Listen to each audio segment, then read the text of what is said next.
Hello साथियों। देखिए दूसरी वीडियो है। 100 क्वेश्चन की दूसरी वीडियो है। इसमें 100 क्वेश्चन होंगे। इसमें जो क्वेश्चन चल रहे हैं वो विज्ञान एवं प्रौद्योगिकी चल रहे हैं अभी इस समय पर।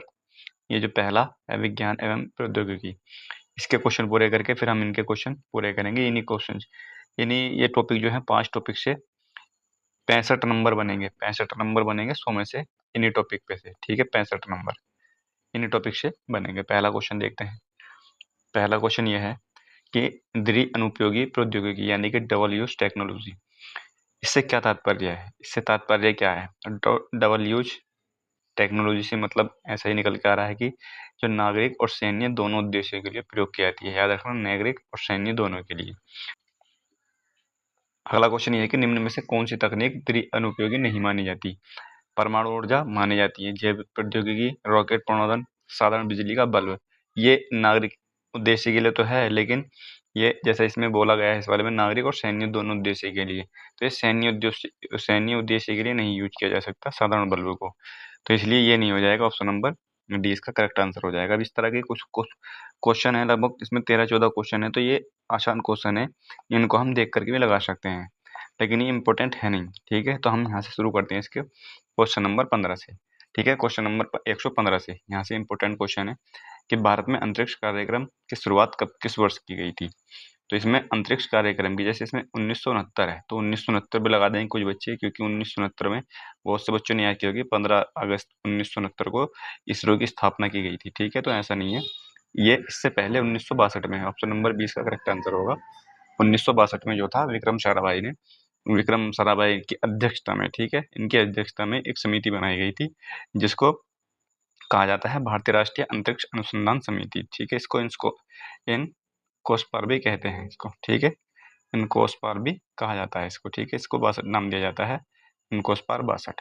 इस समिति के अध्यक्ष थे। इसी समिति का नाम बदल करके इसरो की स्थापना की गई थी। इसी का ही नाम चेंज कर दिया गया था। ठीक है, तो ये याद रखना है। 1962 इसका आंसर होगा। कार्यक्रम की शुरुआत की थी डॉक्टर विक्रम साराभाई।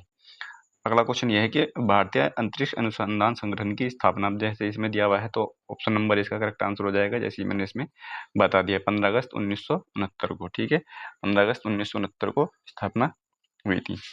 अगला क्वेश्चन देखते हैं। अगला क्वेश्चन ये है कि भारत का पहला उपग्रह कौन सा है?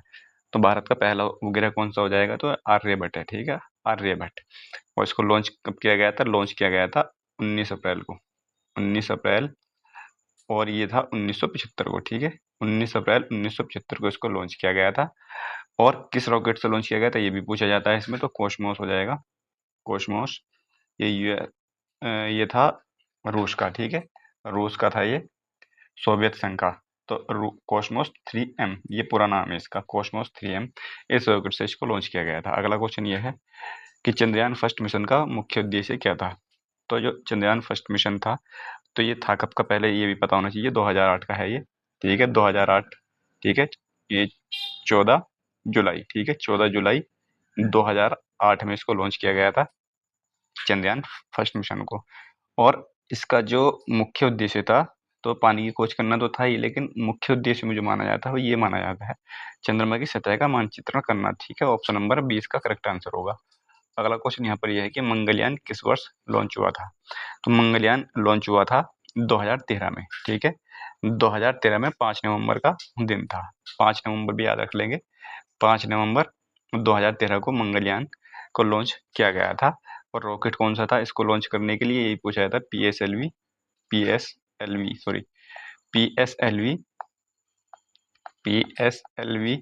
और C25। ठीक है, इसको याद रखेंगे, C25 को, पीएसएलवी C25 को। पीएसएलवी का पूरा नाम क्या है? पीएसएलवी का पूरा नाम क्या हो जाएगा? तो इसका पूरा नाम होता है, पी से हो जाएगा पोलर सैटेलाइट लॉन्च व्हीकल। ठीक है, यानी कि ध्रुवीय उपग्रह प्रक्षेपण यान। ऑप्शन नंबर ए इसका करेक्ट आंसर हो जाएगा। अगला क्वेश्चन यहाँ पर यह है कि गगनयान मिशन का संबंध किससे है? तो मानवयुक्त अंतरिक्ष उड़ान से है। ठीक है, इस क्वेश्चन के बारे में काफी बात हो चुकी है। अगला क्वेश्चन ये है कि आदित्य L1 मिशन का मुख्य लक्ष्य क्या है? तो आदित्य L1 मिशन का जो मुख्य उद्देश्य है, तो वो सूर्य का कोरोना का अध्ययन करना है। ऑप्शन नंबर 20 का करेक्ट आंसर हो जाएगा। ऑप्शन नंबर 20 का करेक्ट आंसर हो जाएगा, आदित्य L1 मिशन। और इसको कब लॉन्च किया गया था? इसको 2023 में लॉन्च किया गया था, 2023 में, तो इसको भी याद रखेंगे। और इसकी डेट भी याद रख सकते हैं, 2 सितंबर, ठीक है, 2 सितंबर याद रख सकते हैं ये। अगला क्वेश्चन यहाँ पर यह है कि भुवन पोर्टल किससे संबंधित है? तो भुवन पोर्टल है इसरो का जियो portal 3D imaging. Option number 20 का करेक्ट आंसर हो जाएगा। इनसैट सीरीज उपग्रह मुख्य रूप से किसके लिए उपयोग होते हैं? तो किसके लिए उपयोग होते हैं मुख्य रूप से? तो संचार और मौसम निगरानी के लिए। अगला क्वेश्चन यहाँ पर कि विक्रम साराभाई अंतरिक्ष केंद्र कहाँ स्थित है? तो विक्रम साराभाई अंतरिक्ष केंद्र की बात की गई है और यहाँ पर सतीश धवन अंतरिक्ष केंद्र की बात की गई है 126वें क्वेश्चन में। तो विक्रम साराभाई की बात करें तो ये तिरुवनंतपुरम में है और सतीश धवन की बात करें तो आंध्र प्रदेश में है, श्रीहरिकोटा में। ये श्रीहरिकोटा है, ये आंध्र प्रदेश में है। अगला क्वेश्चन ये है कि भारत का सबसे शक्तिशाली रॉकेट कौन सा है 2026 तक? सबसे शक्तिशाली रॉकेट जो है वो GSLV M3 है, ठीक है, GSLV M3। 128वां क्वेश्चन है स्पेस डॉकिंग प्रयोग मिशन का उद्देश्य ये 2 उपग्रहों को अंतरिक्ष में जोड़ना है, ठीक है। अगला क्वेश्चन यहाँ पर यह है कि कुलशेखर पट्टिनम अंतरिक्ष बंदरगाह किस राज्य में बनाया जा रहा है? किस राज्य में बनाया जा रहा है ये? तो ये तूतीकोरिन जिले के बनाया जा रहा है कुलशेखर पट्टिनम में। तूतीकोरिन जिला है और राज्य है तमिलनाडु, ठीक है। अगला क्वेश्चन निम्नलिखित में से कौन सी एजेंसी भारत में आपदा प्रबंधन के लिए उपग्रह डेटा अधिग्रहण और प्रसंस्करण डेटा प्रसार और निर्णय समर्थन के लिए उत्तरदायी है? तो ये एक वेरी इंपॉर्टेंट क्वेश्चन है, वेरी इंपॉर्टेंट क्वेश्चन हो जाएगा ये वाला। इसका जो आंसर हो जाएगा ऑप्शन नंबर बी ठीक होगा इसका, राष्ट्रीय सुदूर संवेदन केंद्र NRSC, ठीक है, इसको याद रखेंगे NRSC। तो ये इंपॉर्टेंट क्वेश्चन है। अगला क्वेश्चन यहाँ पर यह है कि निशार उपग्रह को किस रॉकेट द्वारा लॉन्च किया गया? जो निशार उपग्रह है इसको किस रॉकेट से लॉन्च किया गया था? इसको लॉन्च किया गया था 16 से, GSLV F16। ऑप्शन नंबर 20 का करेक्ट आंसर हो जाएगा। अगला क्वेश्चन इसमें यह है कि इंटरनेशनल स्पेस स्टेशन पर पहुंचने वाले पहले भारतीय अंतरिक्ष यात्री कौन बने हैं? तो ये कौन बने हैं? इसका आंसर हो जाएगा ऑप्शन नंबर सी, इसका करेक्ट आंसर हो जाएगा शुभांशु शुक्ला, ठीक है। इससे पहले 1984 में इससे पहले राकेश शर्मा ने भी ये यात्रा की थी, ठीक है, ये यात्रा की थी 1984 में राकेश शर्मा ने। अगला क्वेश्चन ये है कि भारतीय अंतरिक्ष अनुसंधान संगठन इसरो द्वारा तीसरा लॉन्च पैड कहाँ बनाया जाएगा? तो तीसरा लॉन्च पैड बनाया जाएगा, कहाँ पर बनाया जाएगा ये भी एक अच्छा क्वेश्चन है। तो इसका आंसर हो जाएगा श्रीहरिकोटा में। ऑप्शन नंबर ए इसका करेक्ट आंसर हो जाएगा। विक्रम 3201 और कल्पना 3201 किसके द्वारा विकसित किए जा रहे हैं? ये है क्या वैसे? तो ये जो है ये माइक्रो प्रोसेसर है, ठीक है, माइक्रो प्रोसेसर है ये। इनको याद रखें किसके द्वारा बनाया जा रहा है ये?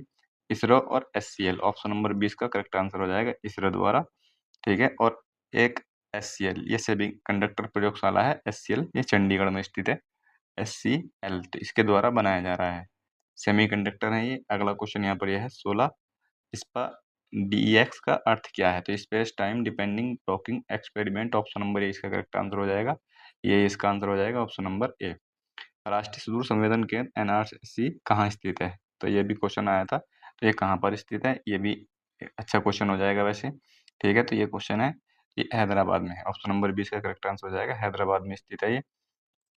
अगला क्वेश्चन ये है कि निम्नलिखित में से भारत का कौन सा पहला अंतर्ग्रही इंटरप्लेनेटरी मिशन है? तो भारत का पहला अंतर्ग्रही तो कौन सा हो जाएगा? इसका आंसर हो जाएगा ऑप्शन नंबर ए ठीक हो जाएगा इसका, मंगलयान, ठीक है। मंगलयान जो है भारत का पहला अंतरिक्ष मिशन है जिसको जो है 2013 में 5 नवंबर 2013 को लॉन्च किया गया था। पहला शैक्षणिक उपग्रह इसरो द्वारा किस वर्ष में छोड़ा गया था? शैक्षणिक उपग्रह की बात की गई है तो एजुसेट था, ऑप्शन नंबर डी इसका करेक्ट आंसर हो जाएगा। 2004 में इसको छोड़ा गया था, 2004 में एजुसेट को। अगला क्वेश्चन यहाँ पर यह है भारत द्वारा अंतरिक्ष में भेजा गया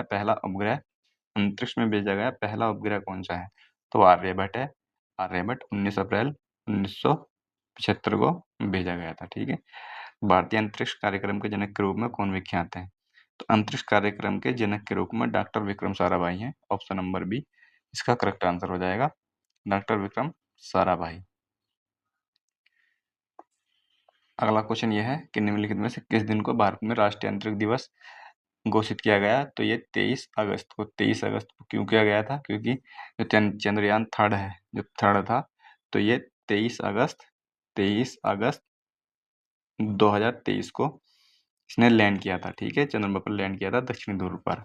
और ये लॉन्च कब हुआ था? तो ये लॉन्च हुआ था,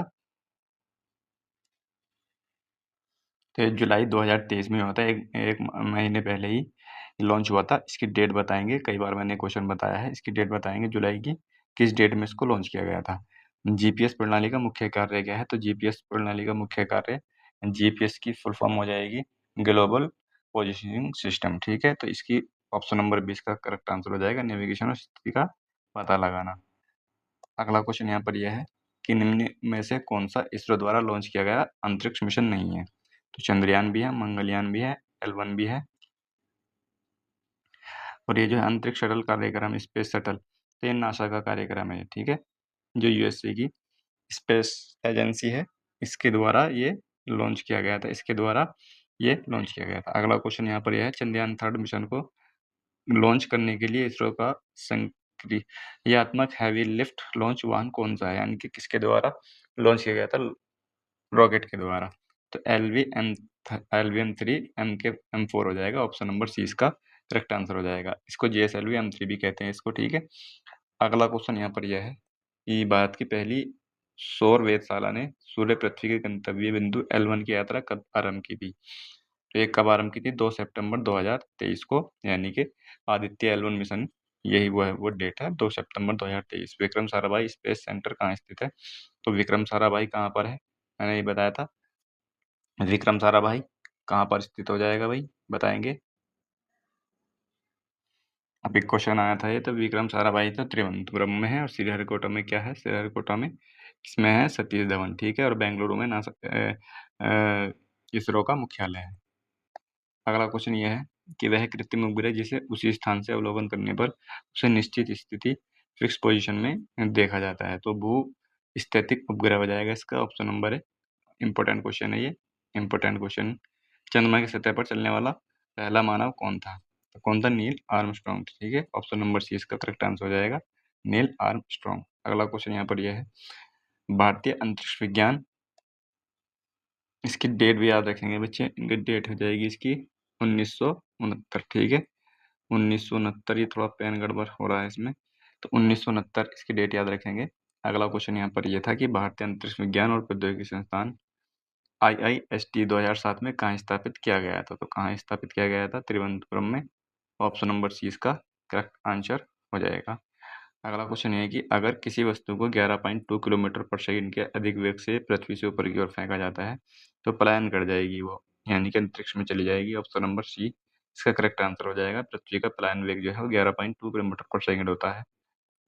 निम्नलिखित में से किस वर्ष में Indian space research organisation ISRO की स्थापना? 1969 में। भूस्तर उपग्रह की स्थापना पृथ्वी तल से कितने किमी पर की जाती है? तो 36,000, ऑप्शन नंबर सी इसका करेक्ट आंसर हो जाएगा, 36,000 किलोमीटर ऊपर की जाती है। अगला क्वेश्चन ये है कि प्रथम भारतीय अंतरिक्ष यान जो 3 सदस्यों को अंतरिक्ष में ले जाएगा, वह अंतरिक्ष में 3 दिनों के लिए रहेगा। तो ये क्वेश्चन कई बार आ चुका है, क्वेश्चन कई बार आ चुका है ये, तो कौन सा है वो? गगनयान, ऑप्शन नंबर सी इसका करेक्ट आंसर हो जाएगा, गगनयान। निम्न में से भारत में जन्मी कौन सी अंतरिक्ष यात्री थी जिनकी वापसी के दौरान कोलंबिया के अंतरिक्ष यान में मृत्यु हो गई थी? तो कल्पना चावला की मृत्यु हो गई थी, कल्पना चावला की, ऑप्शन नंबर सी इसका करेक्ट आंसर हो जाएगा। 1997 में ये मिशन शुरू हुआ था, और 2003 में इनकी मृत्यु हुई थी। ठीक है, 2003 में इनकी मृत्यु हो गई थी वापसी के समय। अगला क्वेश्चन यहाँ पर यह है कि नासा की रिसेप्शन लॉबी में लगाए गए चित्र में किस भारतीय राजा को दर्शाया गया है? नासा, नासा याद रखेंगे तो एक इसको टीपू सुल्तान को, ऑप्शन नंबर सी इसका करेक्ट आंसर है, टीपू सुल्तान को। नासा का मुख्यालय किस शहर में है? तो वाशिंगटन डीसी में है, ऑप्शन नंबर सी इसका करेक्ट आंसर हो जाएगा, वाशिंगटन डीसी में। अगला क्वेश्चन ये है कि किस संगठन ने अगस्त 2024 में भारत का पहला पुनः प्रायोज्य हाइब्रिड रॉकेट लॉन्च किया है? तो किसने लॉन्च किया है? ये भी इंपॉर्टेंट क्वेश्चन है वैसे, स्पेस जोन इंडिया ने, ऑप्शन नंबर सी इसका करेक्ट आंसर हो जाएगा। उस अंतरिक्ष यान का नाम बताना है जो हाल ही में 2024 में सूर्य पृथ्वी लैंग्वेज, ये आदित्य L1 मिशन। ठीक है, ऑप्शन नंबर बी इसका करेक्ट आंसर हो जाएगा, इसको पढ़ लेंगे एक बार, यही है। अगला क्वेश्चन यहाँ पर यह है कि इनसैट का पूरा नाम क्या है? इनसैट का पूरा नाम, तो इंडियन नेशनल सैटेलाइट यानी कि भारतीय राष्ट्रीय उपग्रह। ऑप्शन नंबर ए इसका करेक्ट आंसर हो जाएगा ये।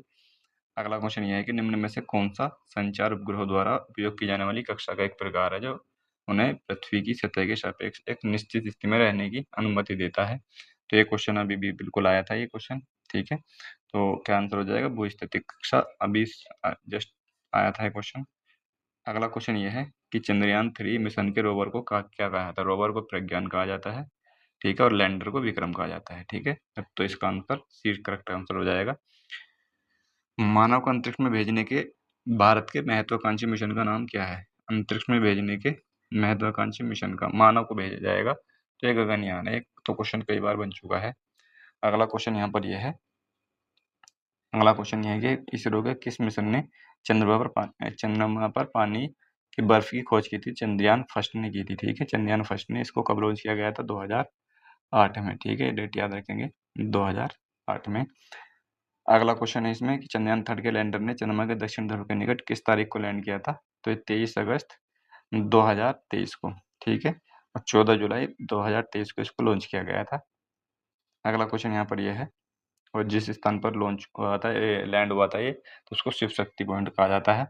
चंद्रयान मिशन जैसे भारी पेलोड के लिए किस प्रक्षेपण यान का उपयोग किया जाता है। चंद्रयान के लिए, चंद्रयान की बात की गई है, LVM 3 का इस्तेमाल किया जाता है, ठीक है। LVM 3 का ऑप्शन नंबर सी इसका करेक्ट आंसर हो जाएगा, ऑप्शन नंबर सी। निम्नलिखित में से कौन सा एक आदित्य L1 मिशन से संबंधित सही कथन नहीं है। L1 मिशन को PSLV C 57 रॉकेट से प्रक्षेपित किया गया था, बिल्कुल ठीक है। PSLV C 57 रॉकेट द्वारा।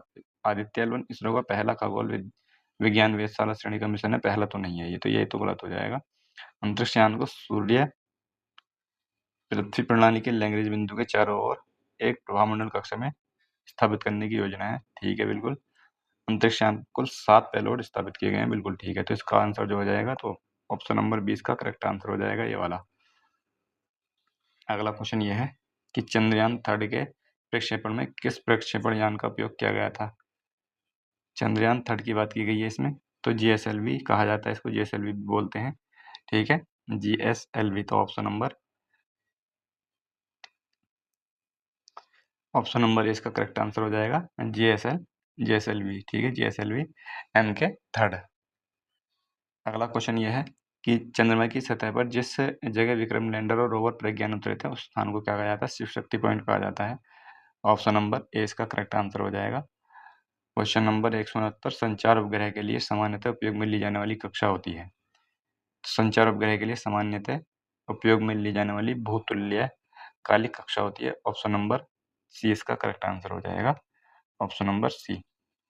अगला क्वेश्चन, अंतरिक्ष में भारत के पहले भारतीय मानव मिशन के नाम की पहचान करें जिसका उद्देश्य पृथ्वी की निचली कक्षा LEO में मानव अंतरिक्ष उड़ान मिशन शुरू करने की स्वदेशी क्षमता का प्रदर्शन करना है। ये भी एक बहुत अच्छा क्वेश्चन है, ठीक है। तो ये भारतीय कई बार क्वेश्चन बन चुका है वैसे, तो गगनयान हो जाएगा इसका, ऑप्शन नंबर ए गगनयान। अगला क्वेश्चन ये है कि भारत ने पहला प्रयोगात्मक उपग्रह किस वर्ष लॉन्च किया था। तो पहले की बात की गई है इसमें, तो ठीक है, कब लॉन्च किया था, 1975 में, ठीक है, 1975 में आर्यभट्ट को लॉन्च किया था, 1975 में। DRDO की स्थापना कब हुई थी। ये DRDO से संबंधित कुछ क्वेश्चन है इसमें। DRDO की स्थापना कब हुई थी, तो इसकी स्थापना हुई थी 1958 में, ऑप्शन नंबर ए इसका करेक्ट आंसर हो जाएगा, 1958 में। अगला क्वेश्चन देखते हैं। अगला क्वेश्चन यह है कि एकीकृत निर्देशित मिसाइल विकास कार्यक्रम को नेतृत्व किसने किया था। तो किसने किया था ये, तो इसका आंसर हो जाएगा option number A, doctor APJ Abdul Kalam ने, ठीक है। एकीकृत निर्देशित मिसाइल विकास कार्यक्रम का नेतृत्व किया था डॉक्टर APJ अब्दुल कलाम ने। और ये कार्यक्रम कब का था, ये कार्यक्रम था 1983 में, ठीक है, 1983 का कार्यक्रम था ये। अगला क्वेश्चन ये है कि पृथ्वी मिसाइल किस प्रकार की है। जो पृथ्वी है मिसाइल ये किस प्रकार की है, तो ये सतह से सतह, ठीक है, सतह से सतह में मान करने वाली मिसाइल है ये, सतह से सतह में। अगला क्वेश्चन देखते हैं, इनमें बताऊंगा मैं सब कौन कौन सी कैसी हैं ये। अग्नि 5 मिसाइल की अधिकतम मारक क्षमता लगभग कितनी है। कितनी है? 5000 किलोमीटर से अधिक है। ठीक है, 5000 किलोमीटर से अधिक है। ऑप्शन नंबर सी इसका करेक्ट आंसर हो जाएगा, ऑप्शन नंबर सी। अगला क्वेश्चन यह है कि तेजस लड़ाकू विमान का विकास किस संस्था ने किया है? तेजस लड़ाकू का, तो ये भी एक अच्छा क्वेश्चन है। तेजस लड़ाकू का तो डीआरडीओ और हेल ने किया है। ऑप्शन नंबर ए इसका करेक्ट आंसर हो जाएगा, डीआरडीओ और हेल ने। अगला क्वेश्चन यह है कि ब्रह्मोस मिसाइल भारत और किस देश की संयुक्त परियोजना है? ब्रह्मोस मिसाइल, ब्रह्मोस मिसाइल ये भी एक करंट का क्वेश्चन बन सकता है। ठीक है, तो ये रूस की और भारत की। ठीक है, रूस और भारत। नाग मिसाइल किसके विरुद्ध विकसित की गई है? तो नाग मिसाइल जो है ये, तो ये टैंक, एंटी टैंक मिसाइल है, एंटी टैंक। ऑप्शन नंबर ए इसका करेक्ट आंसर हो जाएगा। नाग मिसाइल जो है ये एंटी टैंक मिसाइल है। दागो और भूल जाओ, फायर एंड फॉरगेट भी कहा जाता है इसको। ठीक है, फायर एंड फॉरगेट। अगला क्वेश्चन ये है कि अर्जुन टैंक का विकास किसने किया है? तो अर्जुन टैंक का विकास किसने किया था? डीआरडीओ ने। ऑप्शन नंबर ए इसका करेक्ट आंसर हो जाएगा, डीआरडीओ। पिनाका क्या है ये? पिनाका क्या है भाई? तो पिनाका जो है ये एक मल्टी बैरल रॉकेट लॉन्चर है। ठीक है, मल्टी बैरल रॉकेट लॉन्चर है। ऑप्शन नंबर ए इसका करेक्ट आंसर है। अगला क्वेश्चन यहाँ पर यह है कि ब्रह्मोस मिसाइल भारत और किस देश की संयुक्त परियोजना है? तो ये तो दोबारा से क्वेश्चन बन आ चुका है। ये तो ये है 100 अर्जुन टैंक का विकास, ये भी दोबारा हो गई है। ठीक है, ये क्वेश्चन दोबारा आ गए हैं। आकाश मिसाइल किस प्रकार की मिसाइल है? अब इसमें आकाश की बात की गई है। तो आकाश मिसाइल कैसी है? सतह से हवा में मार करने वाली है। जो आकाश मिसाइल है वो सतह, पृथ्वी जो है वो सतह से सतह में है, और आकाश जो है वो सतह से हवा में मार करने वाली मिसाइल है। ठीक है, इनकी मारक क्षमता के बारे में पूछा जाता है, लेकिन इनको याद रखना थोड़ा सा डिफिकल्ट है। भारत की पहली स्वदेशी परमाणु पनडुब्बी कौन सी है? भारत की पहली स्वदेशी परमाणु पनडुब्बी, इसमें परमाणु पनडुब्बी की बात की गई है इसमें, तो वो अरिहंत है। ठीक है, अरिहंत है परमाणु पनडुब्बी, भारत की पहली स्वदेशी।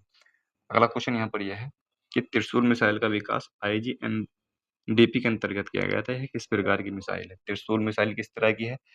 तो त्रिशूल मिसाइल जो है ये किस तरह की हो जाएगी त्रिशूल? तो ये सतह से हवा में मार करने वाली है। जैसे आकाश है ना, आकाश वैसी ही त्रिशूल है। आकाश और त्रिशूल एक ही जैसी हैं, सतह से हवा में मार करने वाली। ऑप्शन नंबर ए इसका करेक्ट आंसर हो जाएगा, सतह से हवा में मार करने वाली। राफेल लड़ाकू विमान भारत ने किस देश से खरीदे? तो इसका भी आंसर पता होना चाहिए सभी को, फ्रांस से खरीदे थे। ठीक है, 36 राफेल खरीदे थे, 36 2016 में, 2016 में खरीदे थे 36 विमान, 36 लड़ाकू विमान खरीदे थे ये। अगला क्वेश्चन यहाँ पर यह है कि डीआरडीओ का मुख्यालय कहाँ पर है? डीआरडीओ का मुख्यालय कहाँ पर है? तो ये नई दिल्ली में है। डीआरडीओ का मुख्यालय जो है वो नई दिल्ली में। निर्भय मिसाइल किस प्रकार की मिसाइल है? तो निर्भय किस प्रकार की मिसाइल है? सबसोनिक क्रूज मिसाइल है। Subsonic cruise missile, option number ए इसका करेक्ट आंसर आ जाएगा। अगला क्वेश्चन यहाँ पर यह है कि भारत का पहला स्वदेशी हल्का लड़ाकू विमान कौन सा है? तो स्वदेशी हल्का लड़ाकू विमान के बारे में इसमें पूछा है, तो इसका आंसर हो जाएगा तेजस। ठीक है, ऑप्शन नंबर ए तेजस हो जाएगा, तेजस। अस्त्र मिसाइल किसके लिए है? अब अस्त्र की बात की गई है, तो अस्त्र कैसा है? तो अस्त्र जो होता है ये हवा में मार करने वाला है। ठीक है, हवा से हवा में मार करने वाला है ये। अगला क्वेश्चन ये है कि प्रोजेक्ट 75 आई, ये 751 नहीं है ये। ठीक है, 751 नहीं है, बल्कि ये 75 आई है। प्रोजेक्ट 75 इंडिया, आई से इंडिया, इसमें एक गलत लिखा गया है ये। तो इसमें बोला है कि किससे संबंधित है ये, किससे संबंधित है? तो ये भी एक अच्छा क्वेश्चन है, वेरी वेरी इंपॉर्टेंट क्वेश्चन है ये। तो डीजल इलेक्ट्रिक पनडुब्बियां, ऑप्शन नंबर बी इसका करेक्ट हो जाएगा, ऑप्शन नंबर बी। अगला क्वेश्चन है कि रुद्रम मिसाइल किसके लिए विकसित की गई है? रुद्रम, ये भी एक अच्छा क्वेश्चन है।